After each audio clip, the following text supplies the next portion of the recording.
আসসালামু আলাইকুম।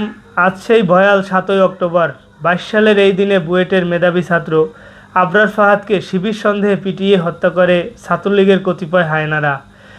কী অপরাধ ছিল আবরার ফাহাদের? তিনি ভারতের সাথে দেশবিরোধী চুক্তি নিয়ে ফেসবুকে একটি স্ট্যাটাস দিয়েছিলেন। তাকে হত্যা করার পর একজন আসামিকে জিজ্ঞেস করা হয় যে তাকে কেন শিবির সন্দেহ করা হলো। তখন সে বলে যে আবরার ফাহাদ নামাজের সময় সবাইকে ডাকতো এবং নিজে নামাজ পড়তো। আবরার ফাহাদ আমাদের শিখিয়ে গেছেন অন্যায়ের সামনে নীরব থাকা সবচেয়ে বড় অপরাধ। আজ আবরার ফাহাদ বেঁচে নেই, কিন্তু তার সাহস বেঁচে আছে প্রতিটি তরুণের হৃদয়ে। ছাত্র শিবির সন্দেহ তাকে হত্যা করা হলেও এদেশের ছাত্র সমাজকে ছাত্র শিবির করা থেকে বিরত রাখতে পারেনি পতিত ফ্যাসিস্টরা।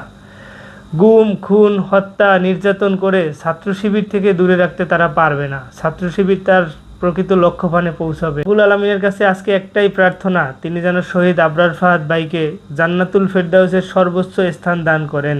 আমিন।